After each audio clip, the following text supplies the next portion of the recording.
Olá, olá, muito boa tarde. Está começando mais um debate por Santa Catarina aqui na Jovem Pan News Criciúma no 101.5, Jovem Pan News Tubarão 95.9, também na Rádio Centro-Oeste, que vai ao ar o nosso programa, o nosso debate. Eu sou o Pedro Pieri e hoje estou aí apresentando o lugar do querido Almir Henrique, que hoje teve um pequeno imprevisto, não pôde participar do nosso debate, mas hoje então, quinta-feira, chegando no feriadão de Páscoa, feriado também de Tiradentes, né? Amanhã sexta-feira santa, então vamos dar início ao nosso programa. Eu já quero aquele boa tarde para o nosso parceiro Fabiano Rambo, diretamente do Oeste. Muito boa tarde, Rambo. Oi, tudo bem, Pedro? Satisfação estar contigo, com o Dom, Coronel Armando, nosso convidado de hoje. Vai ser uma grata satisfação bater um papo com os amigos, com os colegas, mais uma vez aqui nesse espaço. Tá certo, então, Rambo. Já chamando também para nossa conversa o Dom Schiavi, diretamente de Joinville, do Alto Vale, falando aqui no nosso debate por Santa Catarina. Boa tarde, Dom.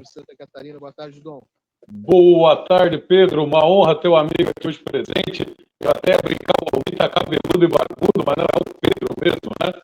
Uma honra também. Boa tarde, Rambo. Boa tarde, Coronel, e a toda a nossa audiência, web espectadores também. Uma honra tê-los amigos aqui.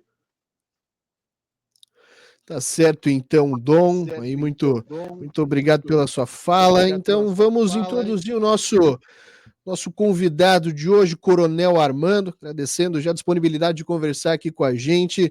Coronel que já tem uma longa carreira política em Santa Catarina, já foi deputado estadual, esteve presente também na Defesa Civil durante esse governo Jorginho Melo e agora, próximo dia 24, vai assumir sua vaga como deputado federal na Câmara de Deputados em Brasília. Muito boa tarde, Coronel. Boa tarde a todos da Jovem Pan, é uma satisfação participar do programa, eu acompanho o programa e realmente eu estou muito feliz de poder retornar à Câmara dos Deputados, eu já fui deputado federal, e poder contribuir aí com mudanças no nosso país, no Brasil, e também assuntos de interesse de Santa Catarina. Então eu estou feliz e agradeço a oportunidade de participar com vocês aqui desse programa. Muito bem, Coronel. Então, já dando início nossos questionamentos, a nossa rodada de perguntas, já quero iniciar conversando com o senhor sobre a situação hoje da região do Alto Vale, região de Joinville, onde atualmente a representatividade dentro da Câmara está um pouco baixa. A gente vem aqui para o sul do estado, temos bastante representatividade dentro de Brasília. Como é que o senhor chega dentro da Casa Legislativa em Brasília, com esse cenário?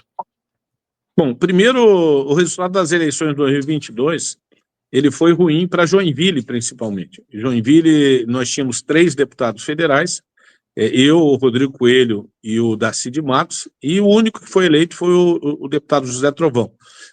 Então, a cidade diminuiu a representatividade. E, diminuindo a representatividade, diminui também as possibilidades de apoio que o deputado tem em trazer emendas para a sua região, embora a gente trabalhe para o estado inteiro, você também traz emendas. E Criciúma hoje está com 5 deputados federais, Jaraguá do Sul com 2, Blumenau tem 2, então nós temos Chapecó no Oeste também tem 2, lá a Carol, tem 3 na verdade, a Carol, a Daniela e o Pedro Kizai, quer dizer, o estado está muito bem representado, mas o norte do estado acabou pouco representado. Então, há uma expectativa, não só minha, mas de toda a região norte, de ter uma maior representatividade no Congresso, e isso vai se refletir agora, que eu sou suplente, mas também nas eleições de 2026, onde vai haver uma candidatura mais solidificada da região. Tá certo, Coronel, já chamando também para a nossa conversa aqui, para fazer sua pergunta. Rambo, Fabiano, faça seu questionamento ao Coronel. Tá certo. Bom, o Coronel Armando, nós estamos hoje com essa questão toda da representatividade que o senhor acabou de colocar, e eu gostaria de uma análise sua sobre esta não reeleição do Coronel Armando, e também gostaria que o senhor, desde já, comentasse as perspectivas futuras políticas do Coronel Armando dentro de um novo partido. Pelo menos nos bastidores se comenta isso, que o senhor poderia ir ao Partido Progressista. Está confirmada essa sua migração, deputado? Ela está confirmada, falta ser efetivada, isso existem alguns fatores, mas está confirmada. Eu já conversei com a liderança do PP, o senador Esperidião Amin, com o Leodegar Koski, que é o presidente, com o Aldo da Rosa, e está confirmada. A gente está trabalhando a minha transição de sair do PL para o PP. Isso não sai por motivos de coisa, mas sim numa busca de mais espaço que atendesse ao PP e atendesse também a mim. Hoje o PL está um pouco saturado aqui na minha região e eu tenho como característica ser um parlamentar de direita. Eu sou amigo do Bolsonaro desde 1977 e tenho relação com ele dentro do Exército, nas atividades. Fui vice-líder do governo Bolsonaro, o recebi na minha casa.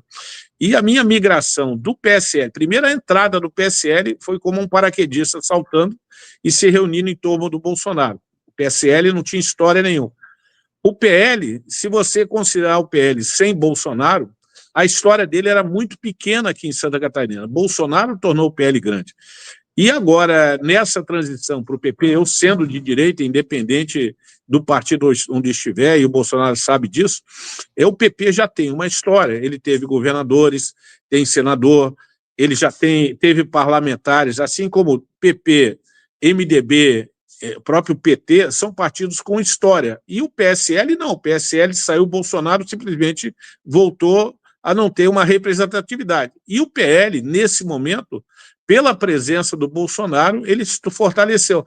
Mas com esse fortalecimento, ele também não criou ainda uma forma de partido efetivamente. Ele é um agrupamento de pessoas que se reuniram em torno da ideia de Bolsonaro, do bolsonarismo, da parte conservadora, mas isso não é restrito ao PL. Ele ao ser de direita, pode ser em qualquer partido. Isso tem que ser bem caracterizado. Então, eu estou dentro desse processo, eu vou estar com o Bolsonaro esperando o restabelecimento para me apresentar ele sabe da minha lealdade a ele, que é muito anterior, desde que eu era militar do Exército com ele, e na mudança de partido isso não vai mudar, vou continuar apoiando a direita. Na verdade, eu vou ampliar a direita para apoiar o Bolsonaro em outro partido. Deputado, o senhor também está fazendo uma aposta interessante que nós comentávamos aqui no programa, por exemplo, da perspectiva eleitoral do Progressistas, que tende a ser melhor em 2026 do que foi em 2022. E o senhor vem para fortalecer estas colunas, e nós aqui no programa até comentávamos da possibilidade de Esperidião Amin concorrer a deputado federal, o que também poderia fazer com que o Progressistas, que hoje não tem nenhum deputado federal, ter não só um, mas dois parlamentares, pelo menos, e este poderia ser o senhor e o Esperidião Amin, ou o senhor e mais alguém? Olha, a leitura que foi feita por mim, ela foi essa, mas não pela só a oportunidade de eu ir para o PP. Eu tenho os valores do PP, os valores de direita que o partido traz. A origem do PP, ela é da Arena, do PDS, então é um partido que se transformou em PP, mas com uma origem de direita. E a minha origem, por ser militar, a grande maioria dos militares é de direita. Na perspectiva de eleição, o nome mais forte do partido, indiscutivelmente, é o senador Esperidião Amin. Eu acho que onde ele concorrer, ele vai fortalecer os candidatos do PP, seja Senado, se houver oportunidade. Ele é, para mim, o melhor parlamentar de Santa Catarina, disparado, um dos melhores do Brasil. É uma pessoa inteligente, coerente, defende os seus valores. Nunca houve uma crítica ao Amin quanto ao aspecto político dele nessas partes.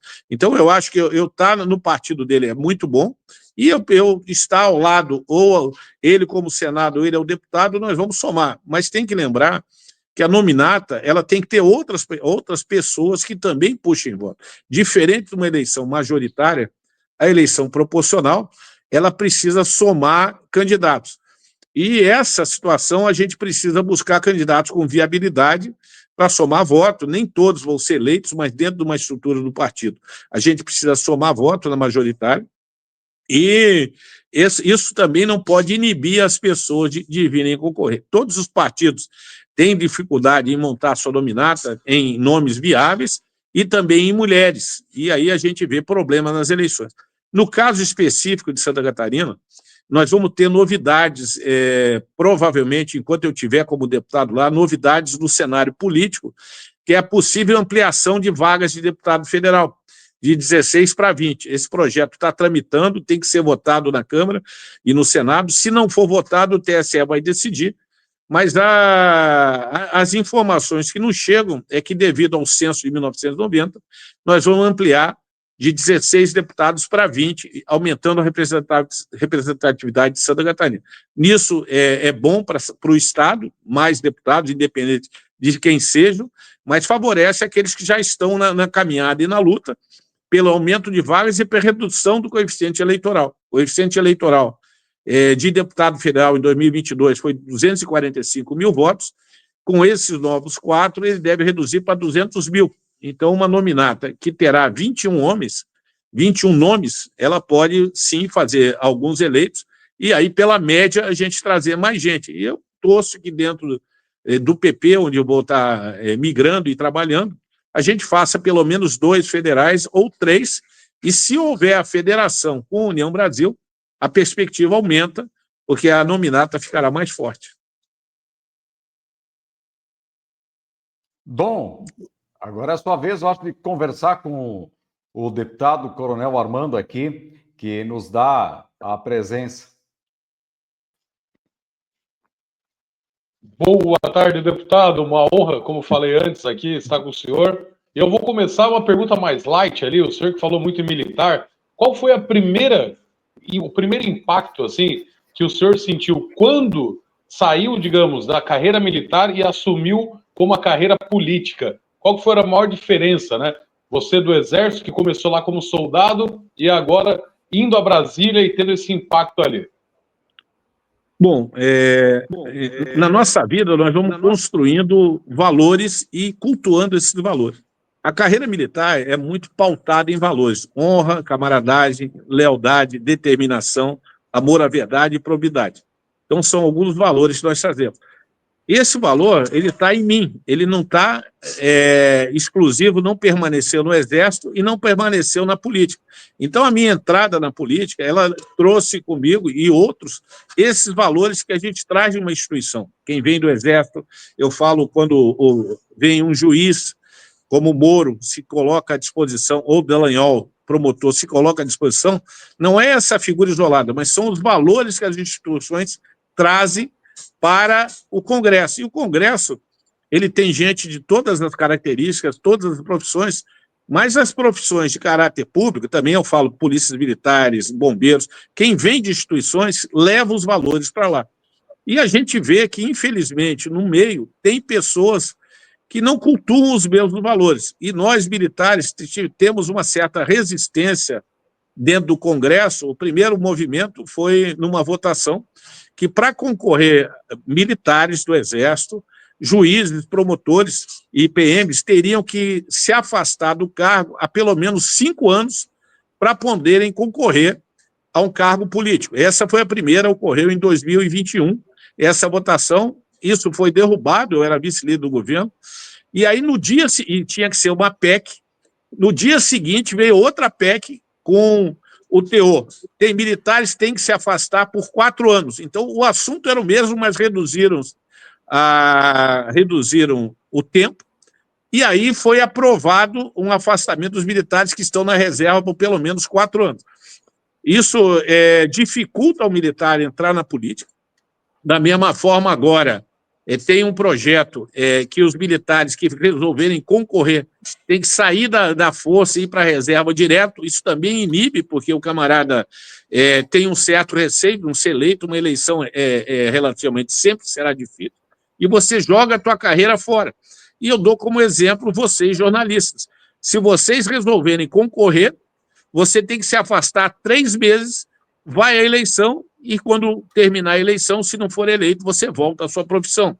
Os professores, a mesma coisa, qualquer profissão ela pode retornar, caso... Contudo, para quem é de uma carreira de Estado, como militar, e juiz, promotor e policiais da PM e bombeiros, isso não foi estendido. Então, há uma certa discriminação. E aí a pergunta, por que ela existe? Será que porque nós vamos ser diferentes na hora de votar, vamos ser coerentes, não vamos ter rabo preso? Não temos rabo preso e vamos nos posicionar contra a maioria das pessoas que estão lá, que não estou criticando, mas o Congresso funciona em base de alianças e o Centrão é quem domina ali. Muitos deles não querem a nossa presença pela posição que a gente vai tomar. Então, eu vi isso, essa transição. Também só entrei na política, porque eu vi o Bolsonaro entrando, pensei em ajudá-lo, porque eu comandei no Nordeste, numa região pobre, distribuí água em 51 municípios, Piauí e Ceará, e vi em algumas cidades o prefeito não entregando água para quem não votava nele.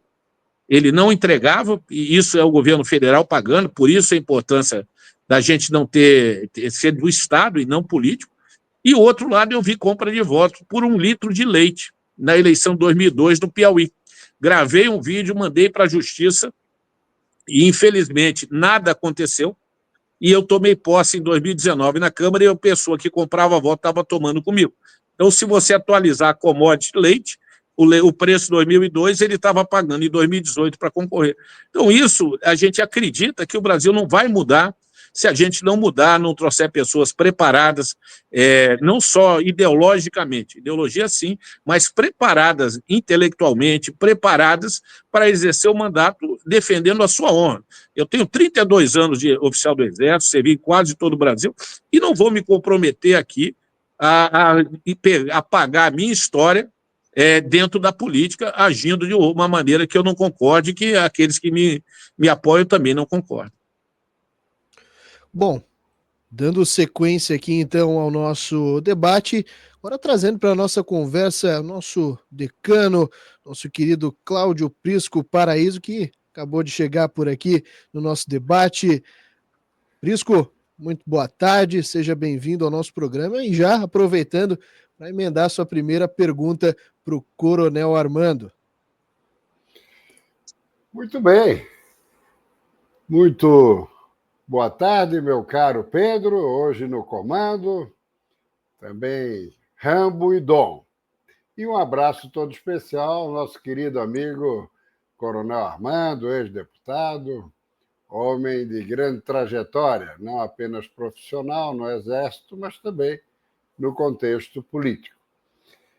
E a primeira pergunta que eu gostaria de formular a ele é o seguinte: assumiu a Secretaria de Defesa Civil com a instalação do governo Jorginho Melo e acabou dispensado ali no início do 2º ano. Todos imaginavam que pudesse vir a ser aproveitado em alguma área. Pergunto, faltou um pouquinho mais de atenção do governador em relação ao ex-deputado? Isso influenciou na sua decisão de buscar abrigo no PP progressista e por lá concorrer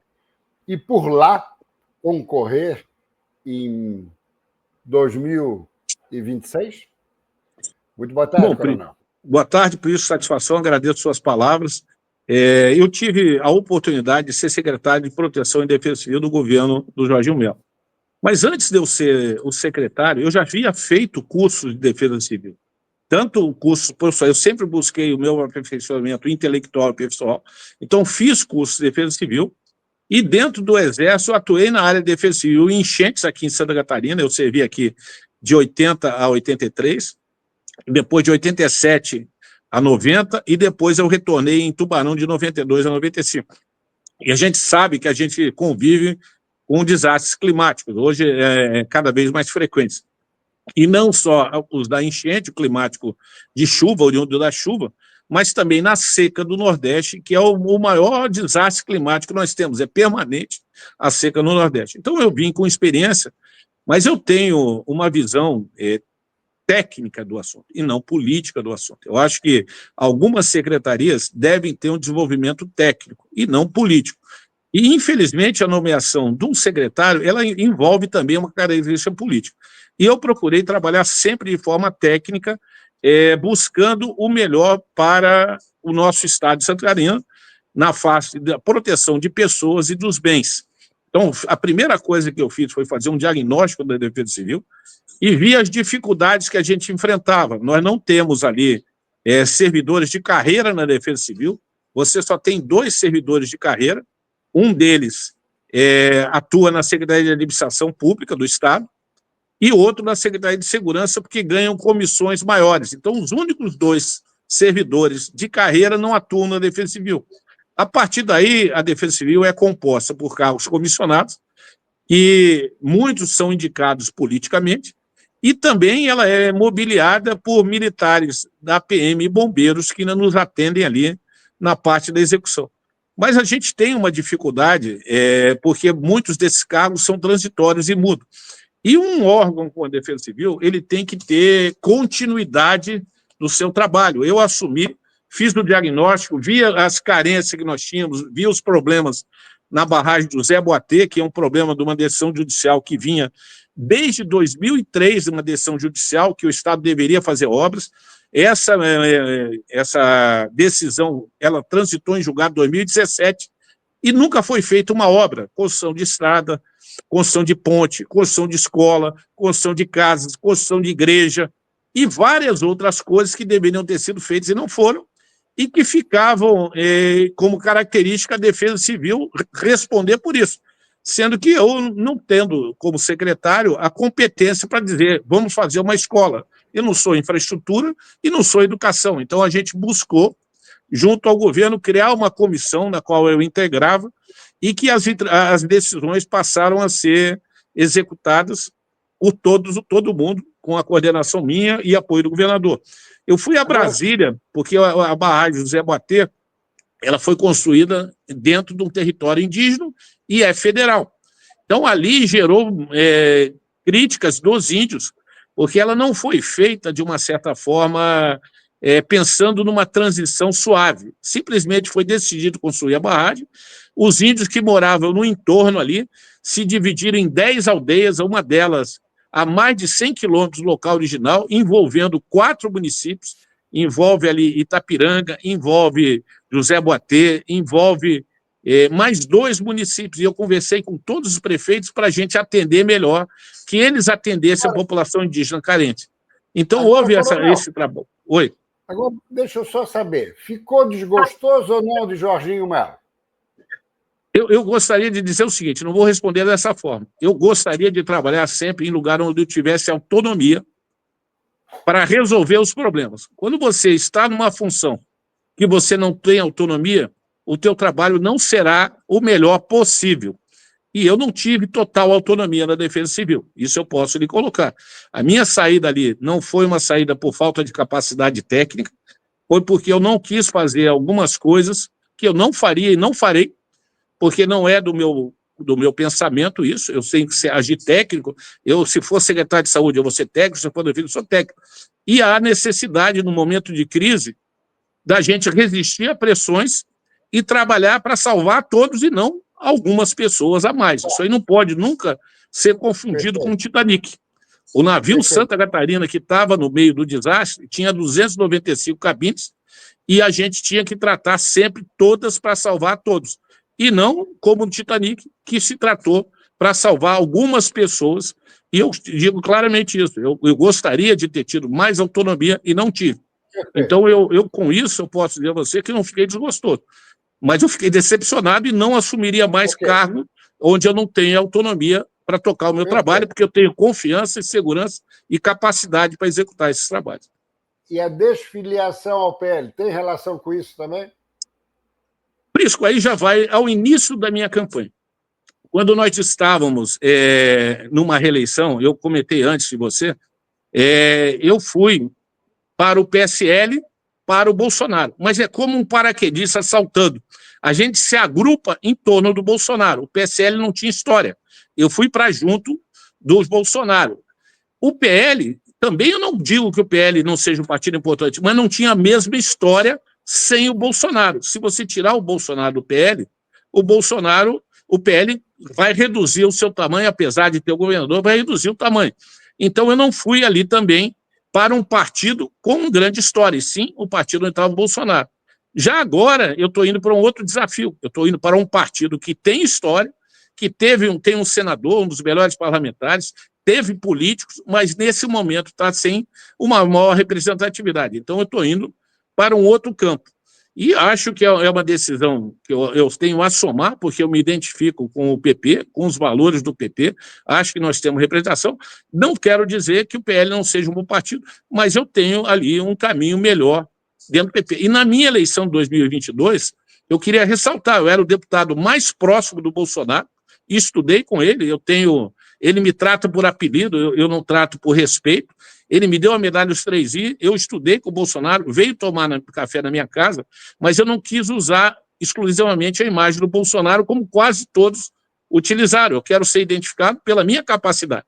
Isso não é fácil, a gente tem que criar uma imagem, mas eu quero.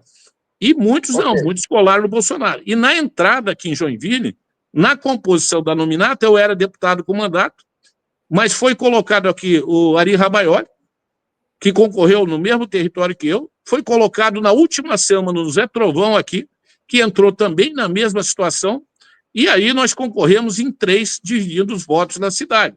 E em outros locais, na nominata do PL, não foi colocado nenhum candidato a deputado em Blumenau, uma das maiores cidades do estado, ela ficou livre, e se você racionalmente, e eu sou uma pessoa racional, analiso o cenário, você não deixaria nunca de colocar um candidato em Blumenau. Eu não tive votos em Blumenau, o PL não teve, fiquei fora por menos de 1.000 votos, que se tivesse um candidato em Blumenau, provavelmente, ou menos um em Joinville, eu poderia ter sido reeleito e faria um trabalho que eu tenho certeza da capacidade do meu trabalho. Então, eu também, olhando o que aconteceu em 2022, eu fiquei inseguro em 2026 de permanecer no PL e, de repente, não ter espaço ou não ter apoio.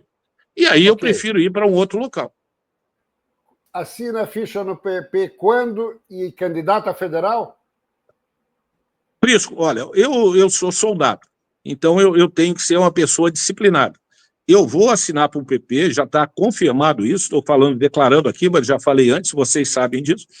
O momento é outra situação. Eu tenho que aguardar, eu sou o primeiro suplente, estou agora aguardando o afastamento do SAFE, semana que vem eu assumo, mas nesses próximos períodos vão ter fatos políticos que podem me levar a efetivamente ter um cargo. Não, de maneira nenhuma eu quero dizer, está torcendo para acontecer, mas o julgamento do Jorge SAFE, caso ele venha a ocorrer, e está previsto em maio, e haja um processo de cassação, eu sou o primeiro suplente do PL, provavelmente o candidato que for indicado pelo PL será eleito senador, havendo uma nova eleição, e eu passaria a deputado efetivo depois desse resultado. Então, eu não estou torcendo, não entendo que eu estou torcendo, mas é um fato que está ocorrendo, e quem me alertou foi você mesmo. Então, eu estou observando. Isso não impede que mais à frente eu venha a me filiar ao PP, mas já estou declarando, estou fazendo visitas às lideranças do PP para me tornar conhecido, porque também é uma coisa ruim. As pessoas que não conhecem, chega um cara de paraquedas e diz, eu quero concorrer a federal ou estadual. Eu ainda estou aberto a isso, do lado pessoal. A minha família gostaria que eu fosse a estadual, porque eu estou com um sogro com 92 anos, com dificuldade de mobilidade, não toma banho sozinho, e uma sogra com 90 anos, também com dificuldade, e minha mulher é filha única, e meus filhos estão fora de casa, então eu tenho uma certa ajuda. Mas, por outro lado, a missão é nobre, e a gente não deve fugir de missões. O militar, isso o Bolsonaro falou, se a missão for concorrer federal, eu vou concorrer, espero conseguir apresentar o meu trabalho, que pessoas me visitem, e eu quero que me comparem, eu sempre falei isso, comparem o meu currículo, comparem o trabalho que eu fiz, para poderem decidir com escolha. Qualquer contratação se faz vendo o currículo, mas na política não, se faz pela mídia, pela forma como você aparece. Então eu não tenho medo de ser comparado, vou trabalhar e não fujo de missão. Então se a minha missão for para reerguer o PP eu concorrer a federal, é óbvio que eu vou concorrer e vou lutar, não até a morte, porque não espero não morrer ali, mas vou lutar muito por isso. Bom, então, chegando à nossa reta final na conversa com o Coronel Armando, Fabiano Rambo, mais algum questionamento ao nosso entrevistado? Quero falar um pouquinho de Câmara. O senhor assume quando? O senhor falou dessas perspectivas de votação, inclusive da noção ou da possibilidade de termos um aumento do número de parlamentares, mas o deputado pretende apresentar algum projeto, alguma coisa que está apresentado ou resgatar algum projeto que o senhor apresentou na legislatura passada? Eu tenho projetos legislativos já prontos para apresentar. Eu não apresentei ainda, porque eu queria que o projeto tivesse o meu DNA, a minha identidade. São projetos que beneficiam a população, beneficiam a saúde, tá? A área de saúde, a gente sabe da importância da área de saúde, todas as dificuldades que existem nessa área, as emendas parlamentares são de 50% obrigatoriamente para a saúde, mas eu tenho projetos que buscam gerar recursos para hospitais públicos e filantrópicos na área de saúde. Também tenho projetos na área de, vamos dizer assim, de taxa de esgoto. Hoje, a taxa de esgoto ela é uma coisa arbitrada. Você olha para a tua conta d'água, você sabe exatamente quanto você gastou em conta d'água, mas a taxa de esgoto é arbitrada em algumas cidades, Joinville 80%, Tubarão 100%, Brasília 100%, para financiar o sistema de saneamento. Mas realmente, quanto a gente tem de caixa de esgoto? É a parte de necessidades fisiológicas e a caixa de gordura. E o resto é para financiar o sistema. E se eu não almoçar em casa, não fizer refeição em casa, ou tiver mais fora de casa, eu pago uma conta proporcional a algo que eu não uso, porque ela foi arbitrada. Então, eu questiono a própria taxa de esgoto, de que forma ela é arbitrada, se a gente não poderia discutir melhor. Sempre se fala em discussão. Então, esses são outros projetos na área de educação e de saúde, fazem parte do meu portfólio, assim como a segurança sempre fez.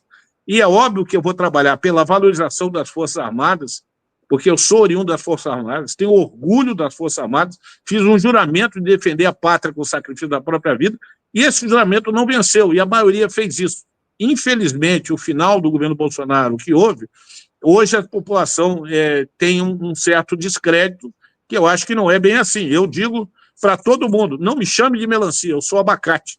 Eu sou verde por fora e amarelo por dentro, e vou ser sempre assim. E serei enterrado com a minha farda, com o meu orgulho que eu tenho de ser militar. Então, tenho isso, vou brigar pela anistia, também é outra pauta, a gente sabe que muita gente diz que não é importante, mas eu queria deixar, sou formado em História, e o Figueiredo é filho de um anistiado, presidente Figueiredo.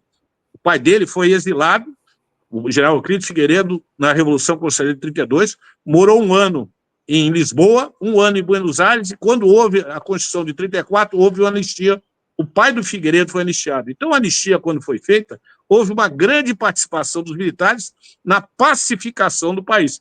Hoje está sendo feito ali pessoas que foram beneficiadas, achando que pessoas ali com uma dosimetria de piso queriam dar um golpe no país, quando havia uma insatisfação com a eleição, com a gente não ter a credibilidade do voto eletrônico. Não foi colocado para a votação a impressora, que a gente ia poder registrar, e a gente olha para a Argentina. A Argentina houve dessa forma, o Milei, que não era favorito, era um professor desconhecido, venceu a eleição, domingo à noite, quando saiu o resultado da eleição da Argentina, ele era o presidente, todo mundo aceitou o resultado, foi incontestável, o Milei é o presidente, e o outro lado passou a oposição. Já na Venezuela, o ano passado, o Chávez fez uma eleição, eles têm voto auditável, a Corina, que foi impedida de concorrer, mas colocou outra pessoa para concorrer, eles conseguiram os resultados, e o Chávez Maduro venceu as eleições na Venezuela sem apresentar os resultados, com base numa decisão do TSE, deles, do Judiciário, do Legislativo, do próprio Executivo das Forças Armadas. E o mundo não reconhece ali. 7 países do mundo reconhecem a legalidade da eleição da Venezuela. Cuba, China, Rússia, Irã, Iraque, Nicarágua. O Brasil está em cima do muro, mas apoia de uma forma, e o Hamas aceita esse resultado. Quase 200 países do mundo não aceitam. Será por quê? Porque não consegue comprovar. E o Brasil vai a uma nova eleição, e não pode ir a uma eleição onde a gente tenha desconfiança. A eleição 2022 só vai terminar se a gente tiver a certeza que o resultado das urnas é o resultado certo, que seria tendo o voto auditável e contagem pública dos votos. Aí não há nenhum problema. O Brasil se pacifica e encerra a eleição de 2026 e 2022. Enquanto isso, sempre vai virar suspeita, porque, infelizmente, cada poder tem a sua atribuição. O executivo tem um papel, o legislativo outro, e o judiciário outro. E, infelizmente, o judiciário tem se imiscuído no papel dos outros poderes. No Bolsonaro, principalmente nas ações do executivo, pouco no legislativo. Agora, no governo Lula, ele tem se imiscuído no legislativo, pressionando parlamentares a não aprovarem projetos, e pouco ele se envolve no executivo. Então, a ação do STF não é aquela prevista para ela. Hoje eu publiquei, o STF tem que fazer o papel dele, é isso que o Brasil espera. Ninguém votou em ministro do STF para agir como político. Eles foram indicados para agirem como magistrados, nem juízes são, porque só tem de concursado ali o Fux e eu acho que o Nunes. Os outros não são juízes de carreira. Então, são pessoas indicadas politicamente e que agem dentro dos seus interesses. Então, eu sou muito crítico ao STF e vou continuar crítico, porque eu acredito, tenho segurança do que eu falo, e eu acho que a maioria da população pensa desse jeito, quando ela abre os olhos. Quando a gente não consegue abrir os olhos, aí, infelizmente, você anda igual uma manada. É o efeito manada. Nós temos que abrir o olho para não cair no precipício. Era isso aí, Prisco, agradeço, eu me alonguei, mas coloquei as minhas opiniões e aquelas que eu vou pautar no meu trabalho em Brasília. Dom Schiavi, sua última pergunta, seu último questionamento ao nosso convidado. Bom, como eu disse, fui light na primeira pergunta, agora vamos pegar pesado, coronel. A brincadeira do abacate, o senhor lembrou do abacate, né? Voltando aqui um pouco. O que acontece hoje? O senhor, enquanto deputado, nos 4 anos de mandato, o senhor, uma das propostas, né, ao meu ver, uma proposta altamente decente, foi que acabasse com as emendas para os deputados. Porém, levantou uma briga generalizada, haja vista que sabemos que alguns deputados utilizam essas emendas como ferramenta eleitoreira, certo? O que vamos esperar daquele coronel Armando de 4 anos atrás para o novo coronel Armando que vai ficar esses 4 meses ali? O que podemos esperar do senhor? Que em outrora foi de uma fase mais, digamos assim, menos político e mais militar, e agora será mais político e menos militar? Será do contrário isso? Ou terá uma outra visão ali, coronel? Bom, Dom Juan, primeiro, eu vou manter os meus valores e meus princípios. Isso que eu vou fazer parte da minha pauta. Mas é óbvio que a gente aprende sobre como funciona a política e a coisa. Eu realmente acho que as emendas parlamentares... Hoje, um deputado federal tem 62 milhões de reais para mandar emenda para o seu estado. 62 milhões. Um senador, ele tem 64 milhões... mais de emenda de bancada, 25 milhões, quase 100 milhões. O orçamento do Estado, ele é todo amarrado em dívidas, é amarrado em coisas que muito pouco sobra para investimento. E aí você me dá a oportunidade de falar das nossas BRs, BR-280, BR-101, 470, 153, as nossas 282, as nossas BRs nunca são concluídas e se perde muitas vidas. Eu, como deputado, eu mandava emenda parlamentar para dar a viatura ambulância para as BRs. Mandei para Araquari, uma viatura ASO, que é uma ambulância de socorro de urgência. Mandei para Canoinhas, na 280. Mandei para Tubarão e mandei para Barra Velha, que são... Eu perdi meu pai num acidente na BR-101. Eu sei o drama que é para uma família perder um parente ali e ver que o Estado nada faz. Que a gente gasta dinheiro... que é público, é gerado pela população, gasta em coisas inócuas que não têm significado, e aquilo que precisa a gente não faz. Então, Santa Catarina é um estado que contribui muito para o Brasil, de cada R$100, somente 11 voltam para nós, pouco, e isso leva a gente a pensar numa separação do Bahia do Sul é meu país. Eu, como militar, não posso nunca pensar disso. A gente defende o patrimônio e a história do nosso país, mas dependemos mais também alguma alteração no Pacto Federativo que venha mais recursos, que se possa construir e concluir as nossas estradas. Pela estrada vem o desenvolvimento, o comércio ali, nós temos que fazer as coisas chegarem aos portos, salvar vidas, então nós precisamos trabalhar nesse sentido. Então, esse é um dos pautas que eu vou ter.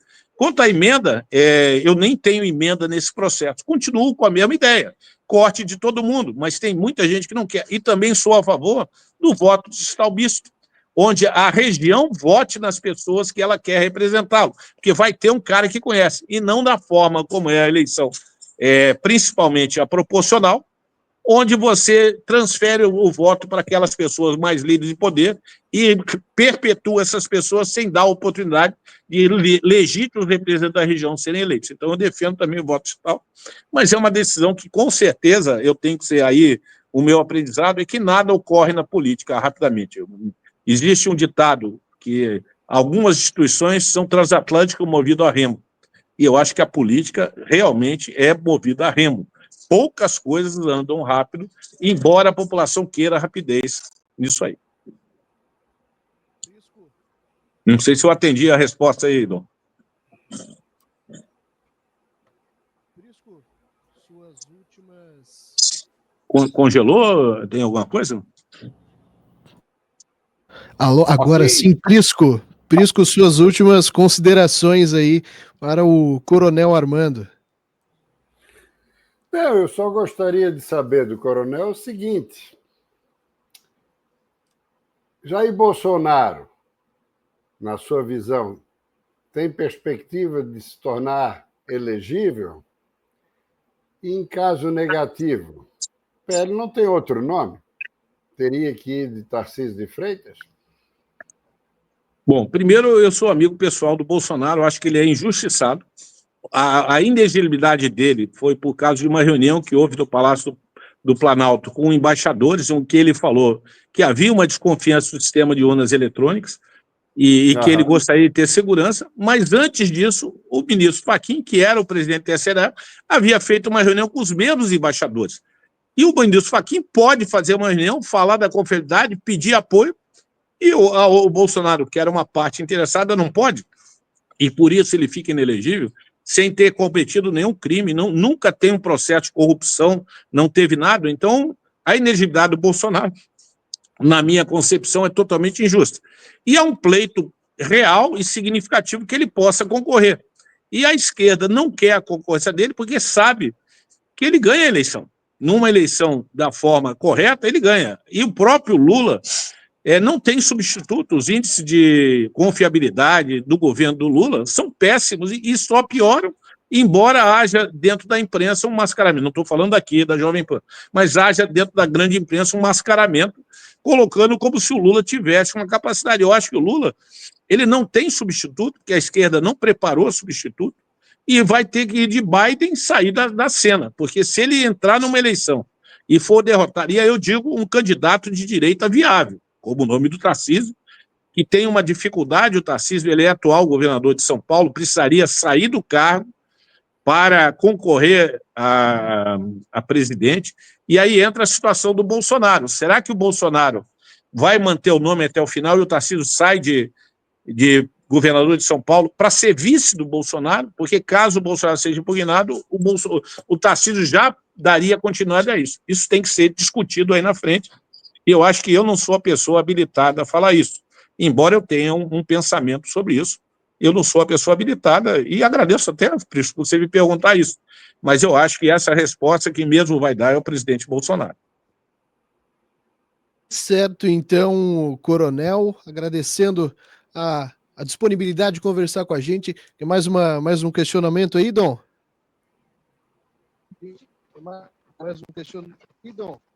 Tenho sim, Pedro. Coronel, O senhor falou que é uma pessoa técnica, isso seja na vida pública ou na vida política e também como pessoa em si. A polarização esquerda e direita, mesmo o senhor sendo próximo ao presidente, ex-presidente Jair Messias Bolsonaro, o que o senhor tem a dizer sobre a polarização ao seu ver?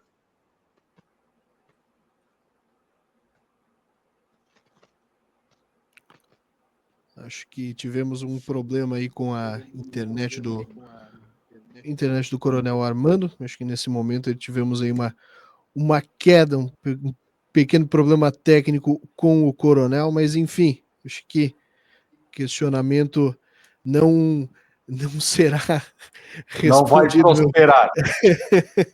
meu caro Dom Esquiava, acho que não teremos a resposta do Coronel Armando, mas fica aí o nosso agradecimento, né, ao Coronel, a participação dele por aqui, já estávamos na reta final mesmo da conversa com o Coronel, aproveitando essa brecha então para chamar nosso intervalo, né, nesse momento que você está ligado nas ondas do rádio pelo 101.5, pela 95.9, vamos ao intervalo comercial. Você que está ligado no YouTube, vamos dando sequência por aqui.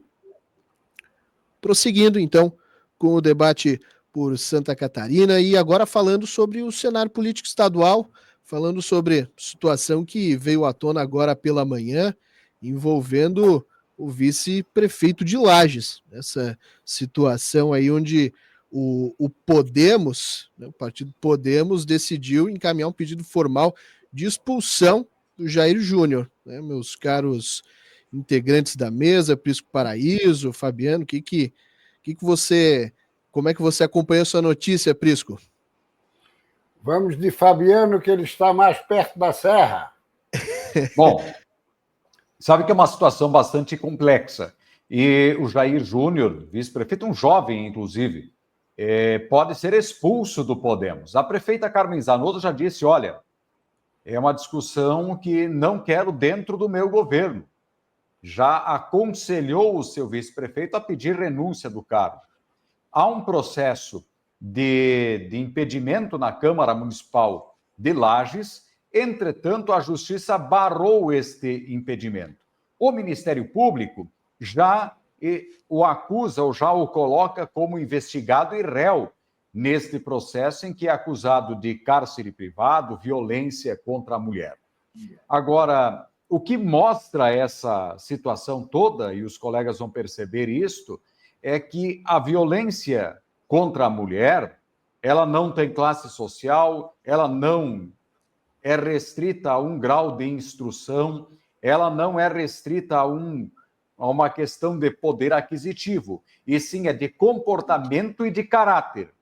Agora, para um representante público, e especialmente alguém em tenra idade e com possibilidades eleitorais e políticas bastante expressiva, como haveria de ter o Jair Júnior, isso é um péssimo momento e que sepulta qualquer tipo de pretensão, pelo menos agora, de continuar na política. Lembrando que ele é apadrinhado pelo deputado da Serra, o Lucas Neves, que é do mesmo partido que é o Podemos. Mas é lamentável a situação e não há dúvida que, politicamente, Jair Júnior perdeu a representatividade.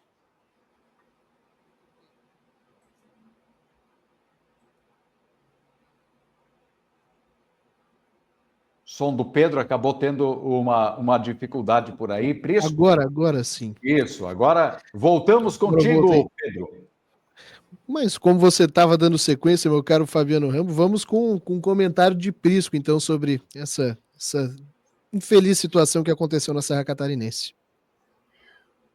Olha, meu caro Pedro, eu subscrevo as falas do Rambo e gostaria de fazer uma rápida colocação, claro, acerca de um tema nacional. Sim. Veja só, o presidente Lula realmente está com uma agenda, digamos, elencada e sustentada em movimentos absolutamente prioritários. considerando aí o desarranjo econômico financeiro, poder aquisitivo sendo aniquilado, desemprego avançando, recessão e tudo mais, Sua Excelência hoje realiza uma cerimônia no Palácio do Planalto, na verdade já foi realizada, né? Onde lança o RG de cães e gatos. Nada contra os animalzinhos, muito pelo contrário, muito simpáticos, queridos, merecem a nossa atenção, nosso carinho, merecem até a nossa companhia, e é uma companhia saudável e recíproca deles para nós e de todos nós para com eles. Mas convenhamos, como diria Leonel de Moura Brizola, francamente,